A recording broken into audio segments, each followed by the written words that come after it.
네, 만나 뵙게 돼서 반갑습니다. 저는 그러니까 어려서부터 유아 세례 받고 가톨릭 교회에 계속 다니고 있어서 이렇게 개신교 신자분들 또 목사님들 앞에서 또 한두 분도 아니고 이렇게 강의를 한 경우가 거의 없었어요. 그래서 조금 떨리기도 하고 그렇지만 제가 이제 공부한 내용들을 전해드리는 거니까 좀 편하게 들으시고요. 제가 이 PPT 자료라든지 한글 파일을 가톨릭에서는 하느님이라는 용어를 사용하죠. 그 말을. 근데 여러분들하고 함께 하고 싶다는 그런 저의 작은 마음으로 하나님으로 이렇게 바꿨습니다. 그렇지만 뭐 성경 구절이라던가 이런 것들이 아무래도 제가 가져온 것이 가톨릭 계통에서 가톨릭 번역본이라서 그런 부분은 좀 양해를 해주시길 바랍니다. 예, 그러면 본격적으로 여러분과 함께 나눌 그 이야기를 시작을 해보겠습니다. 예, 이게 하면 네네. 네, 예, 제가 첫 이 자료로 가져온 것은 잠언서에 있는 지혜에 대한 이야기인데요. 특히 이제 지혜 부인에 대한 이야기입니다. 저희가 기본적으로 하나님 하면은 아버지 하나님이라는 용어를 사용하지만 실제로 그 히브리인들에게 아버지 하느님의 개념만 있는 게 아니라 창조 때부터 창조주셨던 분 곁에 있었던 지혜 부인 그리고 예언자이기도 했던 여성적인 그 하느님, 여성성의 하느님이 있거든요. 그래서 제가 여성신학을 다루기 때문에 이 성경 구절을 가져왔습니다. 그래서 지혜가 첫 번째 것은 이 지혜 부인이 많은 사람들 앞에서 큰 소리로 외치는 그런 여예언자의 모습이라면은 두 번째의 모습은 여예언자이기도 하지만 자기 집을 짓고 그 안에 많은 사람들을 초대해서 그 지혜를 알려주는 하나님의 지혜를 알려주는 그런 모습, 여성 가장의 모습, 그런 모습으로 나온 것을 말씀드리고 싶습니다. 자, 이제 본격적으로 제가 이제 목차를 보시면 4명의 여성 신학자를 다룰 것입니다. 빙엔의 힐데가르트는 저희가 사는 지금보다 한 100년이 아니라 1000년 전에 사셨던 그 수녀님이셨고요. 그 다음에 발 플러무드는 사실 이분은 신학자라기보다는 여성 철학자입니다. 근데 이분의 여성 철학이 굉장히 생태학적인 철학이거든요. 그래서 그 부분을 좀 다루고요. 그 다음에 가톨릭 여성 신학자로 대표로서 로즈마리 레드퍼드 류터를 다루고요. 그 다음에 개신교 여성 생태신학자 대표로서 셀리 맥페이그라는 신학자를 여러분들과 함께 나눠보겠습니다. 예, 그러면 빙엔의 힐데가르트를 들어가 보겠는데요. 힐데가르트는 지혜의 누이라는 그런 별명이라고 그럴까요? 이걸 갖고 계십니다. 그래서 여기 그림을 보시면 이 모습이 뭐냐면 위에서 빨간 이런 불길이 이렇게 내려오죠. 이게 바로 힐데가르트 수녀님이 하나님으로부터 이제 계시를 받고 있는 그런 모습이고요. 그 모습을 이분이 판 같은 곳에 이렇게 사실은 이분이 쓰시는 것처럼 돼 있지만 실제로는 그 옆에 계시던 그분이 고해 사제세요. 그러니까 이 수녀님이 빙엔의 힐데가르트 수녀님이 자신의 그 삶을 고백하는 영적 상담 그 신부님이 계셨는데 그분이 이 수사님이자 신부님이셨는데 그 두 분하고 같이 저술 작업을 계속 하십니다. 그래서 이 부분이 그러니까 하느님의 지혜를 받는 그 빙엔의 힐데가르트 수녀님의 모습을 그린 장면이고요. 이 수녀님은 저희가 생태, 가톨릭도 그렇고 그 개신교도 그렇고 생태 성인 그러면 보통은 아시시의 프란치스코 성인을 얘기를 합니다.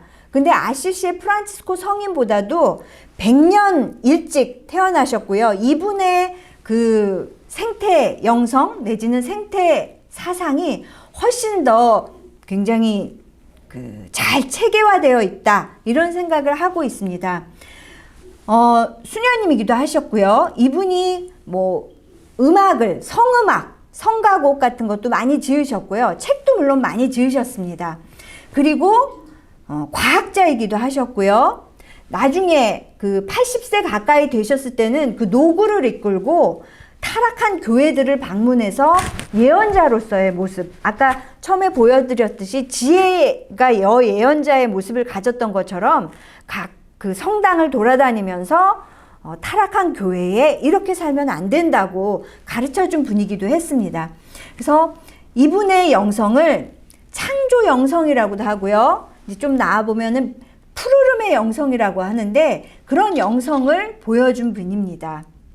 그래서 종교와 과학과 예술을 아울렀던 그런 분이었다고 보시면 되고요. 이분이 살아계셨을 당시에 유럽 상황을 보면 이분이 독일 분이거든요. 빙엔이 독일 라인강 지역인데, 독일을 비롯한 그 유럽이 상황이 중세의 가장 중간쯤이잖아요. 보통 중세를 6세기부터 15세기까지라고 보면 11세기하고 12세기가 가장 그 중세 천년 중에 중앙쯤 되는데, 이때 황제권과 교황권이 굉장히 대립이 심했습니다. 그러니까 권력을 놓고 교회의 권력과 세속 권력이 다퉜던 때이고요. 이때 또 동방교회와 서방교회가 분열이 시작됩니다. 그래서 이 힐데가르트 수녀님이 살아계셨을 때 십자군 전쟁이 제일 첫 번째 1차 십자군 전쟁이 벌어졌습니다. 이때 십자군 전쟁이 벌어지면서 유럽에 이슬람교 문화가 들어오죠. 이슬람교 문화가 들어오면서 아리스토텔레스의 사상이 들어옵니다. 사실 유럽에서는요, 아리스토텔레스가 그리스인이지만 이 사람이 살아계셨을 때가 기원 전이잖아요. 그리고는 잊혀져 있었습니다. 유럽에서는. 그리고 오히려 이슬람권에서 아리스토텔레스 철학이 더 발전을 했거든요. 근데 십자군 전쟁을 통해서 아리스토텔레스가 역으로 수입이 된 거죠, 이때. 그래서 유럽에서 아리스토텔레스의 그 철학을 연구를 하게 됐고요. 또 요맘때 대학이 각 수도원, 각 성당을 중심으로 세워졌습니다.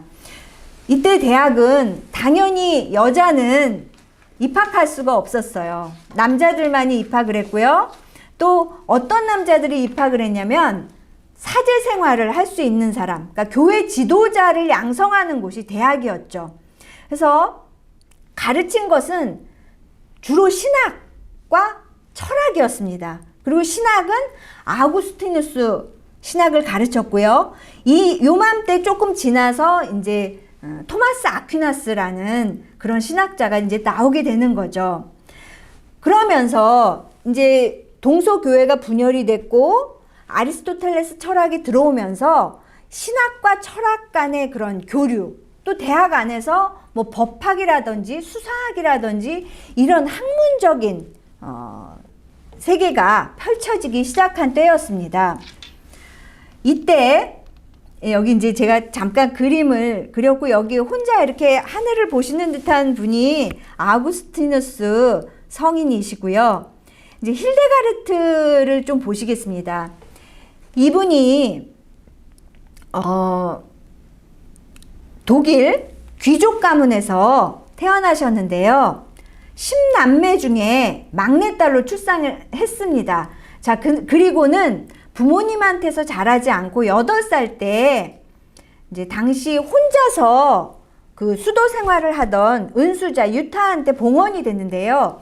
이게 마치 저희 지금 11조 봉헌금 바치는 것처럼 당시에는 자식이 10명, 뭐 몇 명 이렇게 되면 한 명을 11조를 바치는 것처럼 교회에 하느님께 바치는 그런 관습이 있었나 봐요. 그래서 힐데가르트가 8살 때 이 수도 생활을 하는 여성 수도자이죠. 유타가 봉헌되었고요.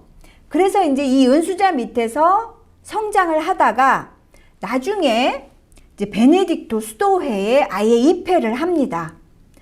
그리고 이제 거기서 이제 수녀로서 수도자로서 계속 생활을 했던 거죠. 그러다가 이제 40살 즈음 막 갓 40살 39살에 그 베네딕토 수도회의 수도 원장으로 딱 자리를 잡게 됩니다. 선출이 되는데 이때 사실 그 아까 그 그림을 보시면은 하늘에서 뭔가 이렇게 그 내려오는 붉은 그게 바로 하나님의 계시라고 제가 말씀을 드렸는데요.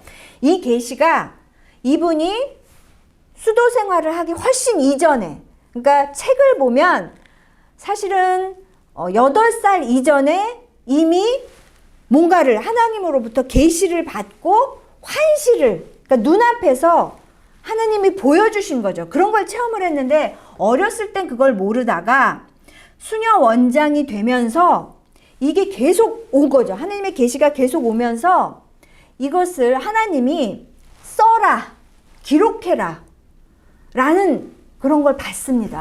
근데 이분이 당시 살아계실 때, 이때 아까 대학도 여자는 들어갈 수가 없다고 말씀드렸다시피 여자는 교육을 체계적으로 받아야면 안 되는 분위기였어요. 그게 선택할 수 있는 것도 아니고 또 여자가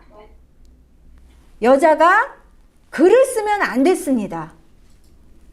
그래서 보통은 이 시대의 그 교회사를 보면 여성들이 글을 쓰면 다른 이름으로, 그러니까 바꾸고 다른 이름으로 남자 이름을 가져와서 썼거든요. 따라서 이분이 하나님으로부터 그 극적 환시를 써라라는 얘기를 들었을 때 만약에 잘못 쓰면은 이 당시 마녀사냥이라든지 종교재판을 받을 수가 있었기 때문에 거부를 했어요, 이분이. 그랬더니 마치 그 무병을 앓는 사람들이 거부를 하면은 죽을 병처럼 큰 병을 앓듯이 이분이 거의 죽기 직전까지 아픕니다. 그래서 아까 보여드렸던 그 고해 사제에게 의논을 하죠. 계속 하나님이 쓰라고 그러신다.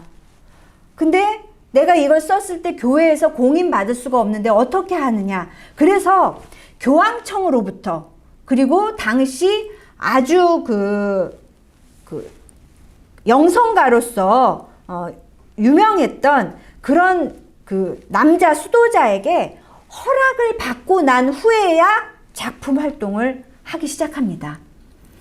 그래서 그렇게 하면서 그 수도원을 운영했는데, 당시 수도원은 지금은 한국에서도 여자 수도원 따로 있고 남자 수도원이 따로 있는데 이 당시에는 남녀 수도원이 함께 있었습니다. 그러면 남자 수도자와 여자 수도자가 뭐 같은 건물을 사용했느냐? 그렇지는 않았어요. 숙소는 다른 건물을 사용했지만 기도를 하기 위해서 그 성당에 모일 때는 남녀 수도원이 함께 모였고요. 또 식사를 하거나 뭐 일을 할 때는 함께 작업을 했어요. 그렇지만 그 건물은 따로 있었거든요. 이때의 시대를 이중수도원이라고 보통은 그렇게 말을 합니다.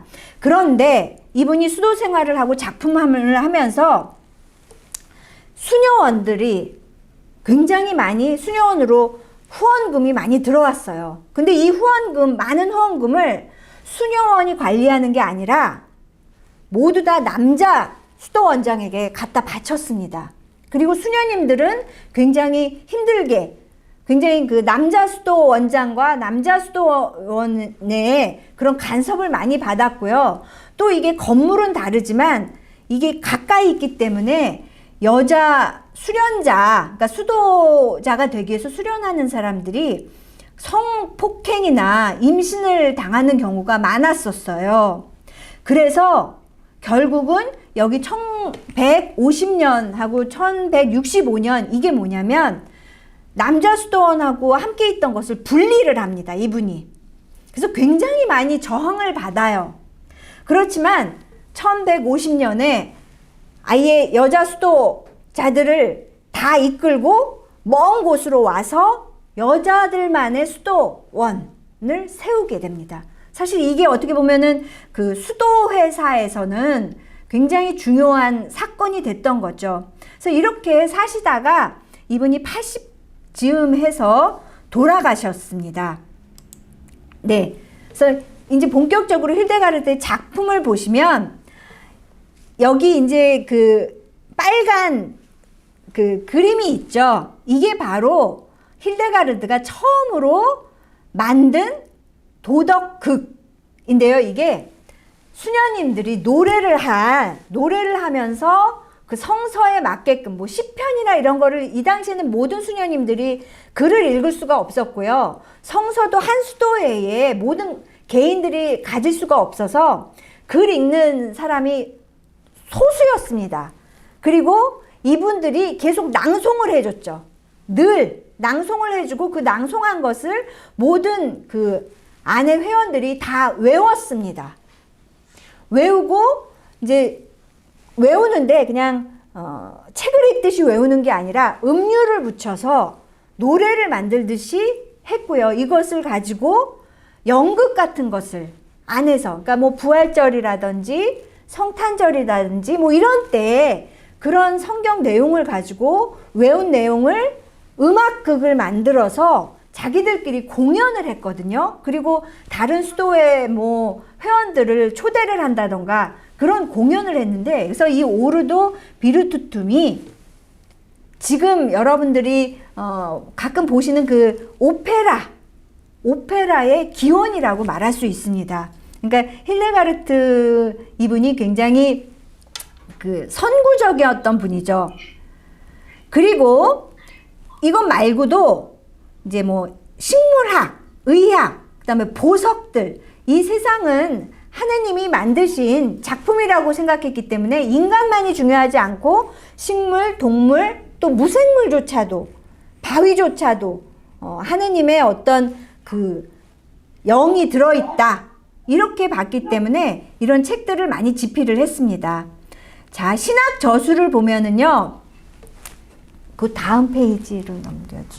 예, 대표적으로 이 4권을 저술을 했습니다. 제일 처음에 그 하느님이 써라 라는 그런 계시를 받고 쓴 게 쉬비아스라는 책입니다. 이게 쉬비아스의 뜻이 하느님의 길을 알라라는 뜻이고요. 하느님이 보여주신 26개의 그 계시를 이렇게 쓴 책입니다. 그래서 성부에 관한 그 계시가 6편, 성자에 관한 계시가 7편, 성령에 관한 게 13편 이렇게 되어 있고요. 그 다음에 한 거의 10년 후쯤 책임 있는 인간이라는 또 책을 쓰셨고요. 그 이후에 또 2, 3년 지나서 하나님의 창조 작업, 세계와 인간 이런 책을 쓰셨습니다.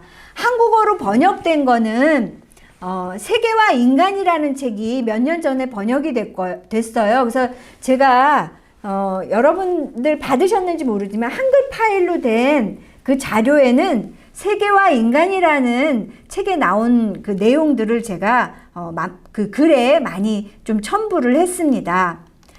자, 그 다음 장 보시면 이게 이제 책도 썼지만 환시 눈으로 이렇게 딱 보여주셨기 때문에 그게 이제 그림 작품으로 많이 나와 있습니다.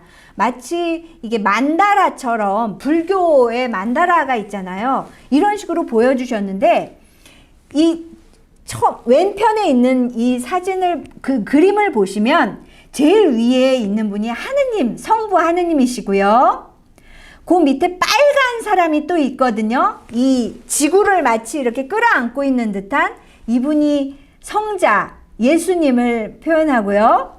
이 가운데 안에 있는 사람이 인간입니다. 그러니까 하느님이 창조하신 인간, 이 자연 안에서 우주와 조화를 이루고 살아가야 될 인간, 이런 모습이 있고요.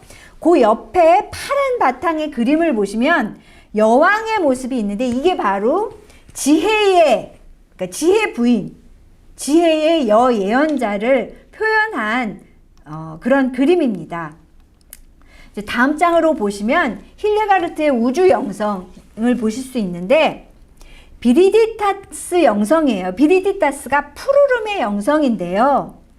하느님이 이 세상을 창조하실 때 푸르른 손길을 내뿜으셔서 이 세상을 녹색인 초록의 생명력을 펼치셨다. 이런 것입니다. 그래서 이 세상은 당시에는 아우구스티누스는, 그리고 그 그리스 철학에서 보면은 이 세상은 물질이고 육신 또 여성 이런 건 악하고, 정신, 영혼 이런 것은 선하다, 이런 개념을 갖고 있었거든요. 그러니까 아우구스티누스가 한 3, 4세기 뿐이니까 거의 7, 8년 전, 지금도 아우구스티누스 신학은 건재하죠. 근데 힐데가르트는 이 세상의 물질, 이 세상의 어떤 몸, 우리 인간의 몸, 이런 것들이 악하지 않다. 하느님이 만드신 피조물이 악할 수가 없다. 그분의 푸르른 그런 생명력이 들어있기 때문에 모두 그분의 영을 담고 있다. 고귀하다. 이렇게 봤고요.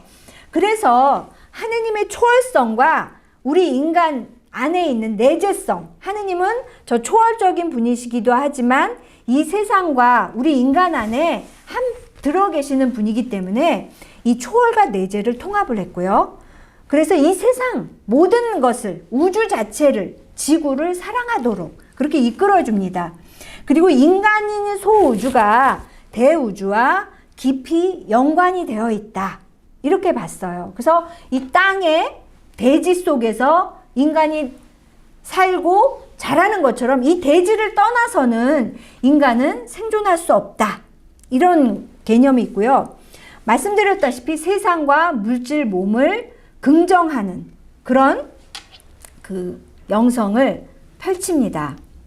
그 다음 장 보시면, 그래서 이 당시 그 힐데가르트 빙인의 힐데가르트 이분이 계셨을 때는 제가 아까 말씀드렸듯이 이 물질과 몸은 악하기 때문에 당시 수도원에서는 고행을 많이 했습니다.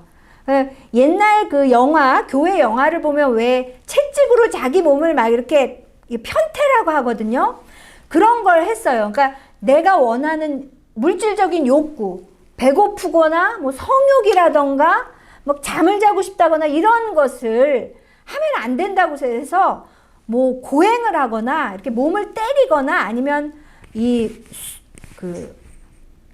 복대 같은 건데 쇠 복대를 만들어서 아핀 같은 것이 몸의 살을 이렇게 찌르도록, 그래서 몸을 괴롭히는 그런 그 영성이 아주 팽배했거든요. 그래서 사실 그 힐데가르트 성녀가 수도 원장이 됐을 때 그 돌아가신 수도 원장이 그런 고행을 굉장히 강조했습니다. 그 수도원에.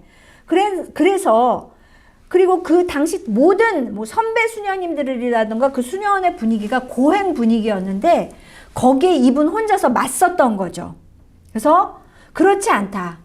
창조는 하느님의 겉옷이고 육체는 하느님이 주신 영혼이 담겨 있는 거기 때문에 우리 육체를 사랑하고 품어야 된다. 소중히 여겨야 된다. 학대하거나 고행을 하거나 그러면 안 된다. 이제 이런 걸 강조를 했고요. 또 여성은 여성으로서, 남성은 남성으로서 살아가지만 온전한 인간성은 남성성과 여성성을 겸비해야 된다. 제가 아까 이제 지혜의 그 하느님성, 그러니까 여성성, 하느님의 여성성을 말씀드렸다시피 우리의 뭐 생물학적인 몸은 생물학적으로는 여성이거나 남성으로 이렇게 태어나서 살지만 실제로 하느님의 온전성을 받으면은 여성은 용기와 강인함이라면 남성적인 요소를 잘 키워내야 하고, 남성은 그 아름다움과 자비라는 그런 요소를, 여성적인 요소를 잘 개발해내서 온전한 인간이 되어야 된다. 이런 주장을 했습니다. 당연히 이제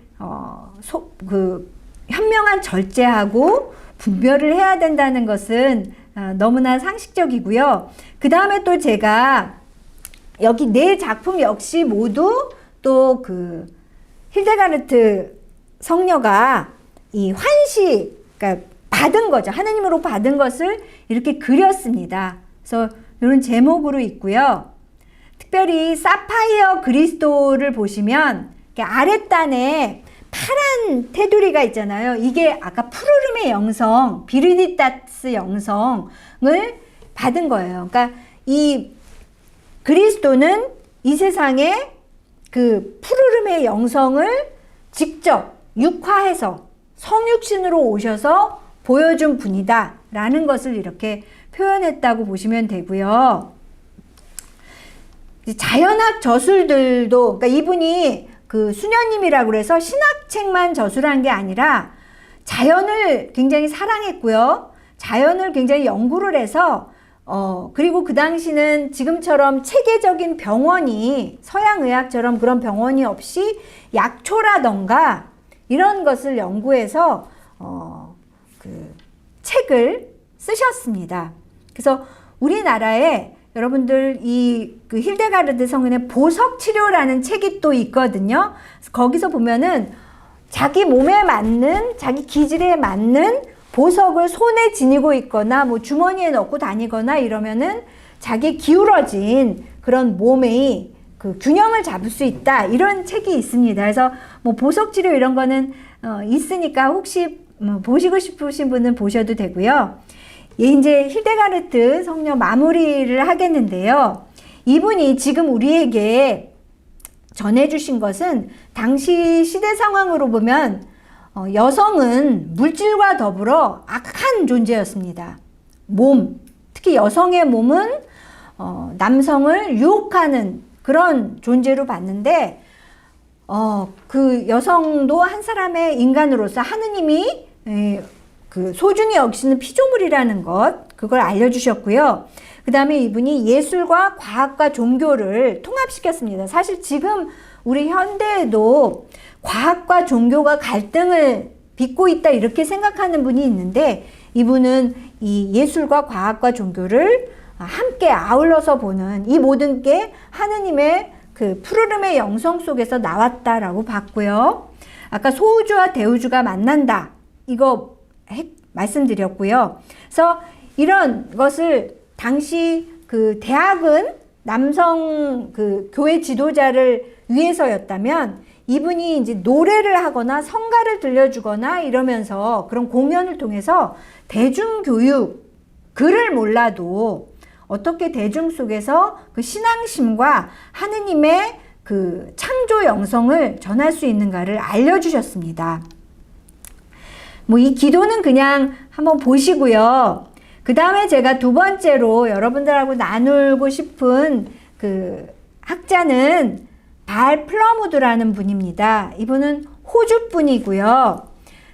호주에서 이분이 인간들하고 함께 살지 않고요. 이분은 호주 땅이 넓은데 호주의 원주민들하고 함께 사셨고요. 또 자연 속에서 함께 사셨습니다. 그래서 자연과 엄마처럼, 친구처럼 그렇게 살아갈 때 참된 지혜를 얻고 생태적 자아를 이룰 것이다, 이렇게 말했고요. 생애를 좀 살펴보겠습니다. 이분이 보시면 철학을 전공했다는 걸 아시겠죠? 그러니까 20대 때 대학교에서 철학을 공부하셨고요. 그리고 이분이 이제 이때부터 생태 운동을 시작하셨습니다. 그래서 개발에 대해서 자본주의, 시장 자본주의에 맞춰서 숲을 지키고 또 이런 채식을 하고 이런 것들을 실천을 하셨고요. 1985년에 보면 제가 빨간 글씨로 했고 여기 그림도 있는데요. 이분이 당시 호주에 생태공원을 여러 학자들하고 가셨다가 새벽에 산책을 나갔다가 이제 약간 보트 같은 거 이제 혼자서 이렇게 노젓고 할 수 있는 걸 하다가 물에 빠지셨어요. 그러다가 악어한테 이렇게 물려서 죽을 뻔했습니다.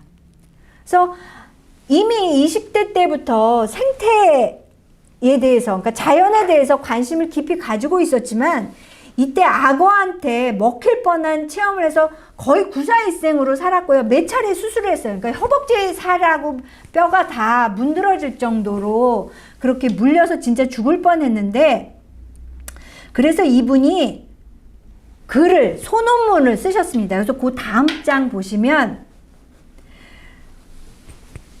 인간이 만물의 영장이라고 생각을 하고, 그 다음에 하느님이 창조하신 그러니까 성경의 창세기 보면 이 모든 것을 정복하고 지배하고 또 다스리고, 아니면 그것에서 조금 나아가서 이 세상을 지키고 돌보는 뭐 청지기의 역할을 하라 그랬는데, 이게 굉장한 착각이었다. 그러니까 악어한테 먹일 뻔하면서 인간이 그렇게 대단한 존재가 아니다. 사실은 육식동물한테 먹혀온, 사실 우리들의 선조는 육식동물에 비하면 굉장히 연약한 동물이었다. 그래서 인간관이 완전히 이때 싹 바뀝니다. 인간은 고깃덩어리에 불과하다. 그리고 인간은 먹이사슬의 제일 상층부에 있는 게 아니라 먹힐 수 있는 존재고 먹혀야 되는 존재고, 그래야지 이 전체 생태순환이 돌아간다. 네.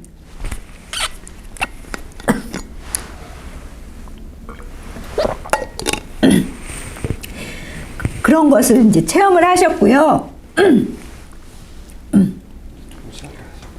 네? 조금요.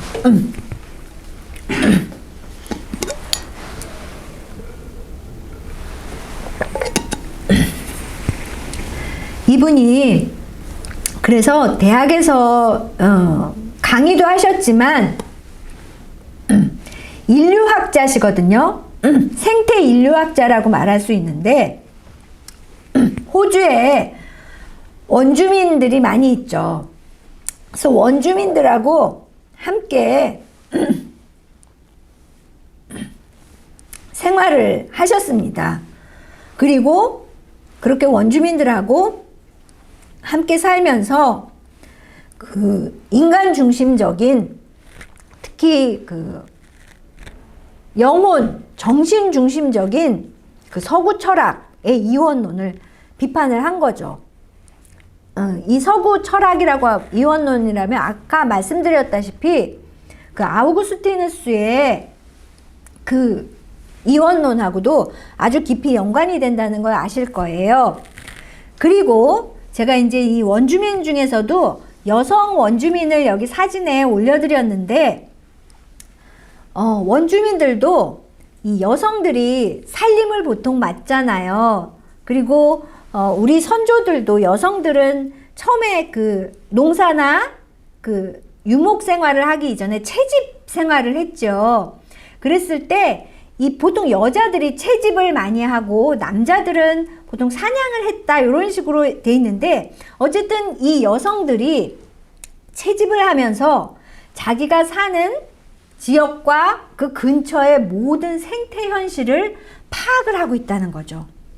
그래서 자연과 굉장히 친밀한, 그래서 이 자연 속에서 나는 것들, 채집할 수 있는 것들이 제대로 나지 않으면 인간의 생존조차도 굉장히 힘들어진다는 것을 알고 있었던 거예요. 그래서 인간은 땅을, 자기가 사는 그 지역, 공동체, 생태 공동체의 덕택으로 살아간다. 이런 부분을 굉장히 그러니까 그 플러무드가 이 여성 원주민들과 만나면서 그런 거를 배웠던 것 같아요. 그래서 요 호주 원주민 문화와 서구 철학과 여성 생태학적 관심을 가지고 있었습니다. 보시면 원주민들의 우정을 보시면, 여러분들 보시면 우정하면, 저도 그냥 우정하면은 사람과 사람 간의 우정, 이런 걸 많이 생각을 하죠. 그리고 특별히 뭐 동성 간의 우정, 이런 거를 많이 생각을 하는데, 호주 원주민들과 함께 살면서 이 우정은 인간 간의 우정에만 그치지 않는다. 자기가 사는 지역에 어떤 나무, 어떤 동물, 아니면 시냇물, 어떤 바위, 산, 이런 것과 친밀한 관계를 가지고 있다. 땅이 기본이 되겠죠. 그리고 그렇기 때문에 지역 생태화를 도구처럼 파헤쳐서 개발하고 이럴 수가 없는 거죠. 그러니까 조화를 이루면서 같이 우리의 생명은 함께 돌아간다는 것을 느꼈고요. 당연히 이러면서 생태적 자아와 상호 윤리가 나옵니다. 이 윤리도 인간 간의 윤리가 아니라 자기가 사는 지역의 모든 생태와 인간 간의 윤리를 얘기를 합니다. 그래서 저희가 이 윤리학, 이 생태신학을 공부하는 사람들이 보통 윤리학, 생태정의, 그러니까 오늘 여성신학과 생태정의인데요. 정의도 보통은 인간들 사회끼리의 그런 정의를 보통 말하는데, 이 생태정의라던가 생태윤리라던가 우정, 이런 것은 인간들끼리만의 문제가 아니라 우리가 몸을 담고 살아가는 지역, 동물, 생물, 무생물까지도 포괄하는 그런 개념이라고 여러분들이 보시면 좋겠습니다. 이제 자아와 타자인데요. 그 서구 역사를 보시면 아까 서구 철학의 이원론 말씀드렸다시피 그 이원론 때문에 처음에는 그 몸, 자연, 여성을 소외시켰지만 나중에는 히틀러가 유태인들을 학살한 것처럼 자기 민족, 이런 거에 그것만이 자아고 자기 민족이 아닌 것은 타자. 그래서 타자 혐오 개념이 나오죠. 그래서 이 발 플러무드 같은 경우는 우리들의 그 타자 혐오, 우리가 얼마나 배척적인가, 배타적인가, 이런 것을 이제 철학적으로 많이 다룹니다. 당연히 이 타자는 인간의 타자도 있고요. 자연도 타자로 봐서 착취하고 수단으로 삼아왔다는 거죠. 따라서 이분에게 그 자아와 타자 개념은 굉장히 중요하고요. 저는 이제 세계화 시대가 됐고, 그러니까 저와 여러분들이 이렇게 줌으로 비대면으로도 만나면서 이제 외국인들과도 굉장히 밀접하게 있는데, 과연 우리 민족, 우리 국가, 이런 것, 우리 종교, 이런 틀에 그런 자아 중심주의에 갇혀 있을 때 굉장히 힘들어진다. 나는 고립될 것이고, 그런 생각이 많이 듭니다. 그래서 이분이 강조한 게 타자와 상호놀이입니다. 우리는 타자를 내 식으로 바꿔놓거나 아니면 바뀌지 않으면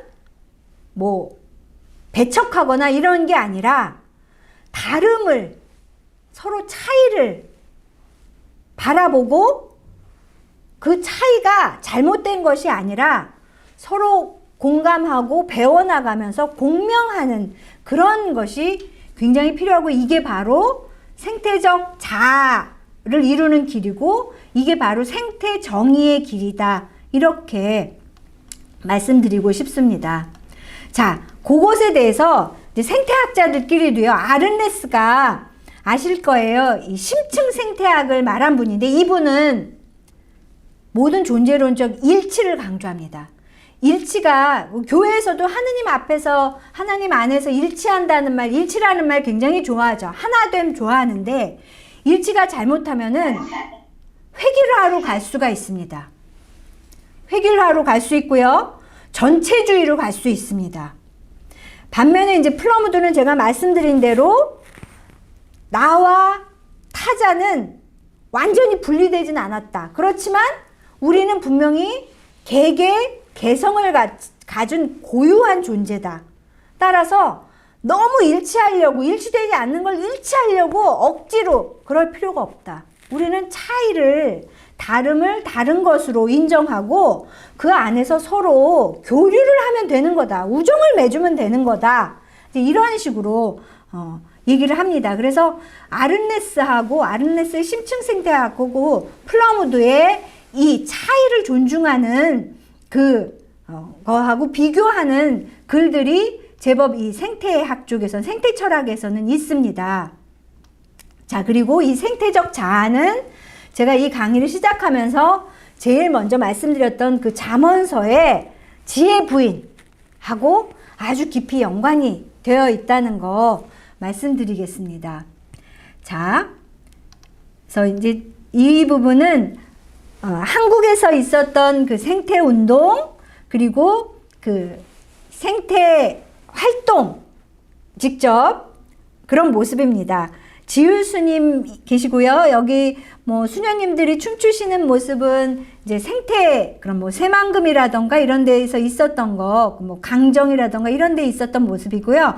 제일 밑에는 제가 이렇게 자료를 보다 보니까 올해 사순 기간에 개신교에서도 생태, 그 사순 기간을 어떤 식으로 생태적으로 우리가 건강한 것을 위해서, 생태적 순환을 위해서 노력할 것인가, 이런 부분 공유하신 것 같아서 그 사진을 가져봤습니다.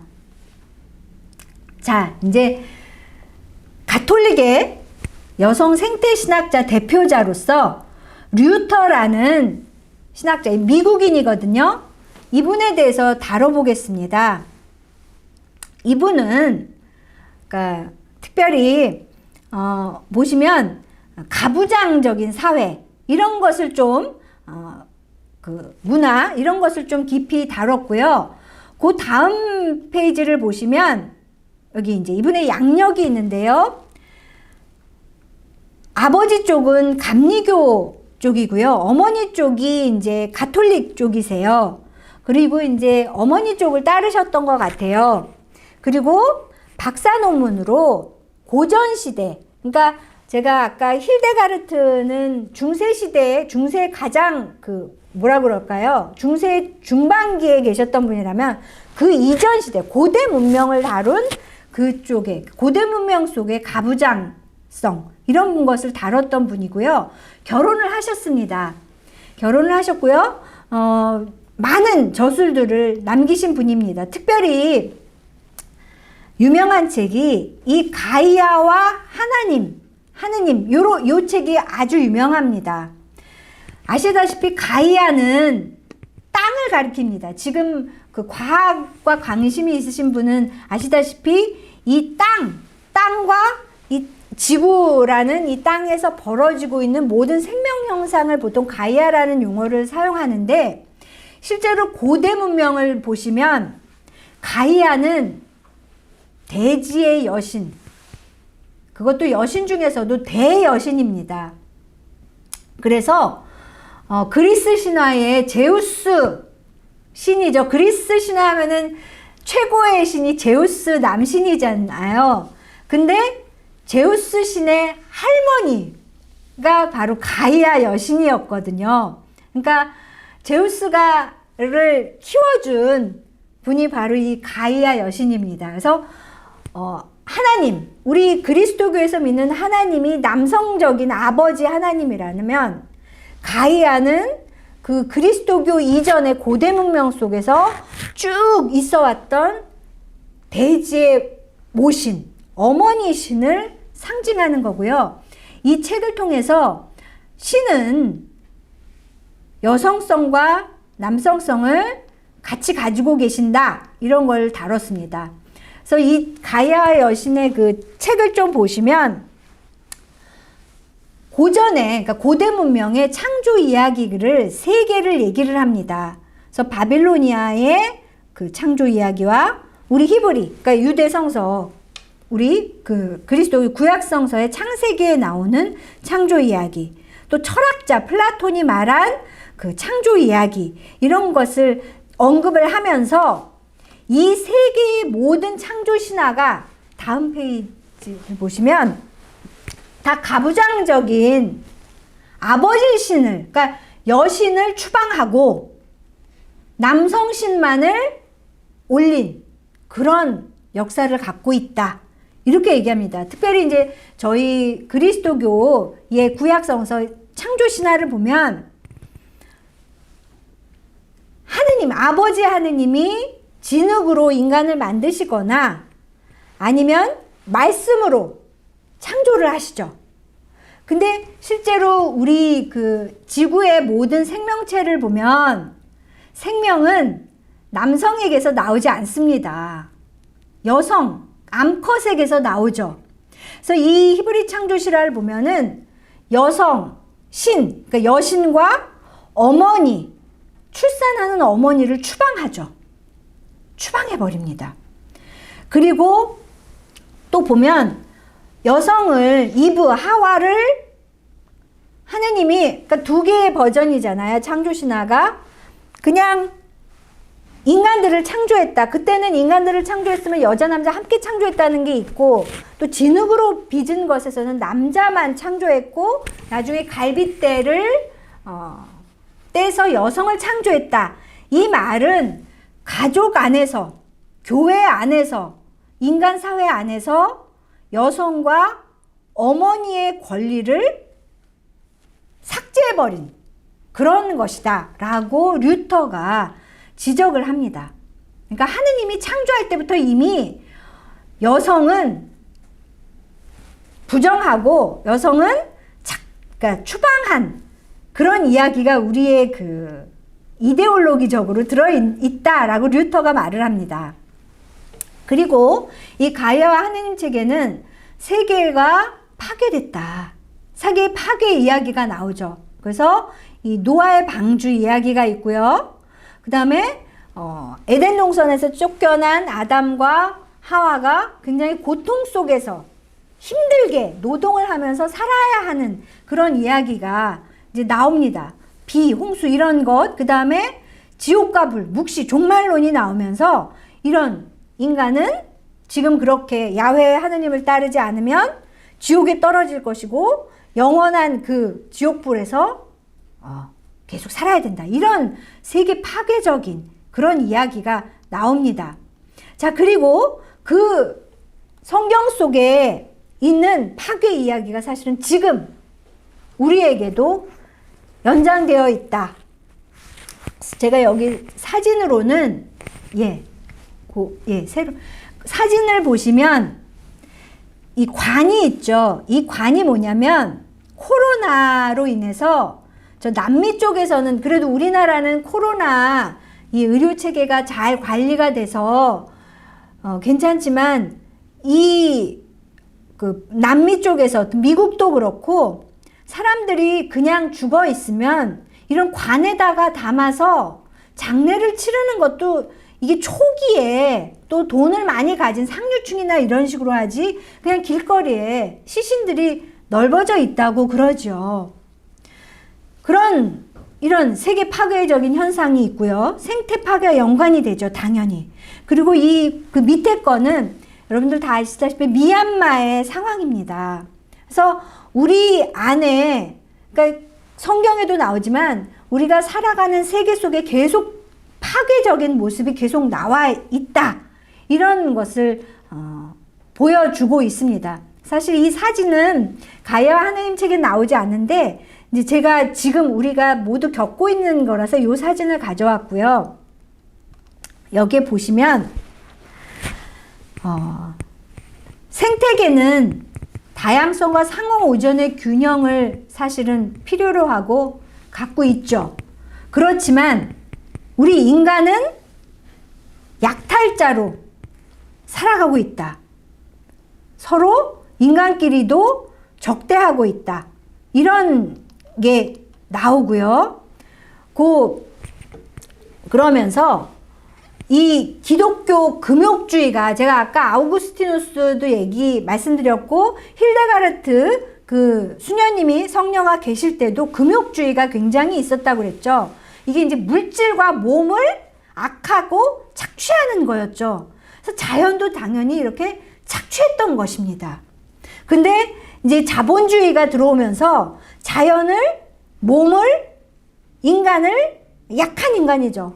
그러니까 그 자본을 독점하고 있는 인간이 아니라 가난한 인간들이 착취당하고 있는 그런 상황을 말씀드렸고요. 그래서 류터 이분은 이제 마지막으로 이 책에 가야와 하느님 마지막에 이 세상을 치유하기 위해서 그리스도교적인 해결책을 전해줍니다. 하나는 계약 전통이에요.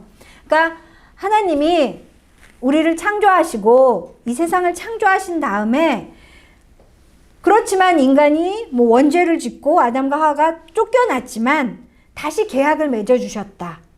그리고 그 계약 전통에 따르면 안식일과 희년 전통, 주의 기도를 보면은 우리는 그리스도인은 계약 전통 안에서 생태적으로 살아갈 이 세상과 피조물과 함께하는, 그리고 하느님도 이 피조물과 함께 하신다는 것을 우리가 알 수 있다. 이 부분이 있고요. 또 성사 전통을 통해서 예수가 성육신, 육화, 이 세상에 오셔서 몸을 가진 존재로 오셔서 관계를 맺으셨고 사시다가 부활하시고 승천하셨죠. 그러면서 성령을 보내셨고 성령을 통해 이 세상에 우주적인 그리스도가 계신다. 그래서 이 세상은 우주 그리스도가 계신 곳이다. 그래서 이 계약 전통과 성사 전통을 통해서 이 피조 세계, 이 생태 문명을 이루면 좋을 것이다 라고 이렇게 했습니다. 그리고 이 신의 두 음성도 그 다음 보시면 여기서 이제 우리가 회복해야 될 게, 인간도 남성과 여성이 있고 함께 조화를 이루면서 살아가듯이 신도 두 음성이 있고 두 모습으로 우리와 함께 계신다라는 것. 사실 구약 아까 제가 잠언서만 말씀드렸지만 예언서들 보면은 어머니 같은 젖먹이에게 젖을 먹여주시는, 그리고 애끌어하시는 그런 어머니 같은 하느님이 계시거든요. 그런 것을 알 수 있습니다. 자, 이제 마지막으로 제가 시간이 얼마 안 남아서 셀리 맥페이그를 말씀드립니다. 셀리 맥페이그는요, 아까 류터가 가톨릭의 대표적인 여성 생태신학자라면 셀리 맥페이그는 개신교의 대표적인 여성 생태 신학자입니다. 이 사진을 보시면 굉장히 연세가 드셨죠? 이분이 그런 생태신학을 하시는 분들은, 그러니까 여기 세상은 하나님의 몸이라고 했으니까 다른 종교들도 굉장히 포용하는 그런 관점을 가지셨어요. 그래서 보시면 달라이 라마와 함께 이 절에서 이렇게 대담하시는 모습이 있으시죠.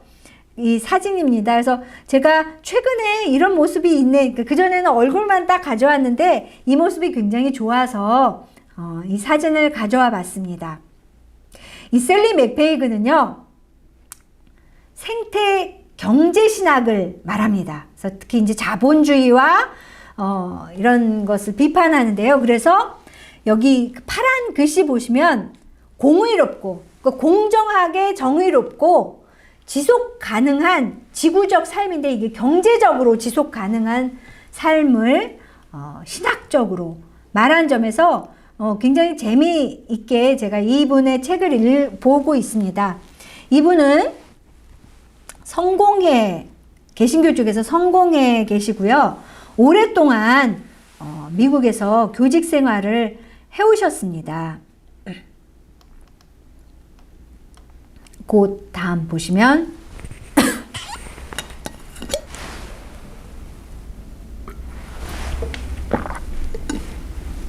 이제 제가 말씀드렸다시피 생태 경제신학을 다뤘기 때문에 이분의 책을 보면 과거의 그 경제학을 비판을 합니다.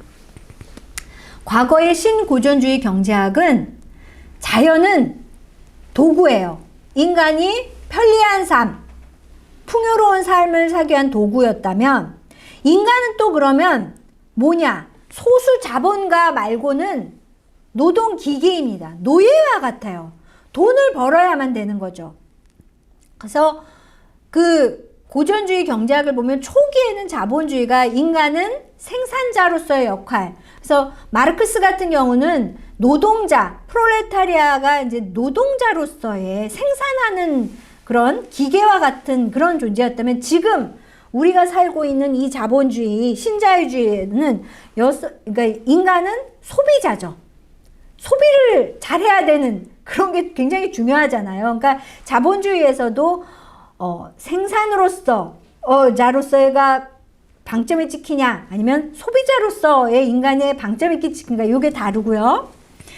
따라서 이 자연과 노동기계 같은 또 소비자로서의 인간은 이 자본을 소유한 사람에게는 타자입니다. 지구도 타자죠, 당연히. 반면에 이 셀리 맥페이그가 주장한 생태 경제학에서는 자연은 어머니입니다. 어머니 가이아 같은 존재죠. 그래서 우리 존재는 이 어머니 자연이 없으면은 나올 수도 없었고 살아갈 수도 없는 그런 거죠. 공존 공생하는 그런 거죠. 그리고 그러니까 당연히 인간은 자연에 철저히 의존한 존재인 거죠. 마치 아까 제가 그 악어한테 잡아먹힐 뻔했던 플러무드가 인간이 만물의 영장이 아니라 먹고 먹히는 순환적인 존재라는 게 이제 여기서 나오고요. 따라서 생태 경제학은 가난한 존재들을 돌봐야 된다. 여기서 존재 그러면은 인간뿐만이 아니라 파괴된 자연까지 다 포함한 것입니다. 그리고 이 가난한 존재들은 그냥 자기가 인간이 가난하다 그러면 자기가 게으르고 자기가 잘못해서가 아니라 이게 구조학 때문에 그렇다는 거. 이런 부분을 강조를 합니다. 그래서 하나님은 어떤 분이냐? 우리가 자기중심주의, 인간중심에 빠지면은 그게 바로 죄라는 거예요. 그래서 내 중심이 아니라 인간 중심이 아니라 하느님, 이 세상을 창조하시고 이 세상을 유지하시고 그런 하느님 중심으로 가야, 생태적인 하느님으로 가야 이게 바로 구원이다. 그러니까 이 구원은 죽어서 누리는 구원이 아니라 이 세상 살면서 누리게 되는 구원을 말하는 겁니다. 그래서 하나님은 만물의 위아래, 그러니까 이 세상 안에 계신 실제이고 숨이고 생명이고 힘이다. 사랑이다. 그래서 이 세상은 하나님의 몸이다라는 말이 바로 여기에 딱 들어있는 거죠. 그래서 하나님은 우리 자신보다 더 우리와 가까운 분이고 우리 숨 중에 숨이고 어떻게 보면 우리 핏줄보다 더 우리는 우리 핏줄을 보지 못하잖아요. 제가 아기 때부터 제가 죽을 때까지 저는 제 핏줄을 뭐 사고를 당해서 그러기 이제는 제 핏줄을 온전한 핏줄을 보지 못하는데 오히려 하나님은 우리의 핏줄을 다 알고 계시는 그런 분이다. 이렇게 이제 보고 계십니다. 그래서 그 다음 페이지 보시면 사랑이신 하느님이 이 세상에 그러니까 성부께서 이 세상을 창조하셨다. 그리고 양육, 키우신다. 살리신다. 그리고 성자 예수님이 오셔서 예수 그리스도가 오셔서 그런 모습 피조물로서 살고 그런 가난한 이들과 함께 계셨다. 그리고 하나님 곁에 성부 곁에 가신 거죠. 그리고 나서는 성령이 오셔서 우리가 이곳에서 생태적인 이 세상이 하나님의 몸인 것을 알고 살도록 이끌어 주신다. 도와주신다. 이런 개념입니다. 이 그림은 사실은 제가 그림을 굉장히 좋아해가지고 작년 코로나 때 전시회장을 가지 못하고 온라인 전시회가 굉장히 많이 있었어요. 근데 제가 러시아 최근에 현대 작가들의 그림을 굉장히 좋더라고요. 저는 러시아를 좀 좋아하는 편이거든요. 그래서 그 그림을 그냥 갖고 왔습니다. 근데 사실 이거를 만약 공개를 하면 이게 좀 저작권에 걸리니까 요거는 그냥 여기서만 보셨으면 좋겠어요. 그래서 사계절을 제가 표현한 거예요. 그 왼쪽 위가 봄이면 러시아의 봄인데 여기 보시면 아래에 꼬마 아이가 기도하는 모습이 있습니다. 그 가운데 기도하는, 이렇게 손을 모으고 기도하는 모습이에요. 그래서 아마 그리고 그 다음에 그 옆에 이제 여름의 모습입니다. 요 그림은 굉장히 유명한가 봐요. 이 그림은 그렇고 그 밑에가 이제 가을의 모습이죠. 러시아의 가을의 모습이고요. 그 이제 파란색과 눈, 러시아의 그 아주 유명한 자작나무를 그린 것 같아요. 그것과 이 햇빛, 눈발에 이제 나무 그림자, 줄기 그림자가 이렇게 있는 모습을 통해서 이 세상은 하나님의 몸이고 하나님은 이렇게 봄, 여름, 가을, 겨울 공산주의 국가인 러시아에도 이렇게 아름답게 당신의 몸을 보여주고 계신다. 그래서 제가 그냥 이렇게 만들어 봤습니다. 그 다음에 이제 하나님의 몸, 이 세상에 하나님의 몸이고 예수님이 오셨다. 육화, 성육신, 뭐 이런 개념이죠. 그래서 육화는 영원하신 하나님이 우리 몸, 지상, 세상과 함께 하심을 뜻한다.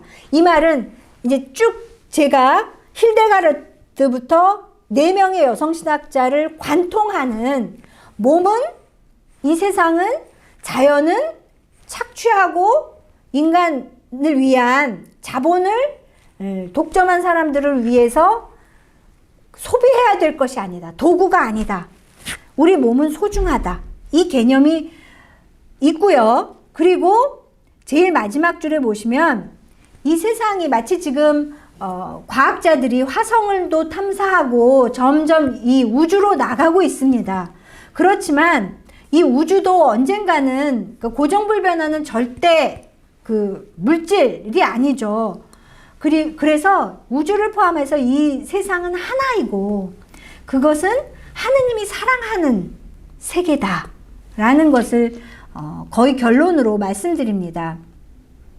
그래서 여기 보시면 밑에 단락을 제가 그냥 읽겠습니다. 예수를 비롯한 성인들이 우리에게 주는 교훈은 우리 삶 속에 계신 하나님이 우리를 대한사회를 위해 일하는 일꾼으로 변화시킨다는 것이다. 대한세계, 하나님 나라, 새하늘 새 땅을 위해 일하는 것이 그리스도인이 살아내야 할 최고 명령이고 생태정이다. 이는 하나뿐인 세계에서 다르게 살기 위해 노력하는 것이다. 그래서 네, 마치겠습니다. 네, 감사합니다.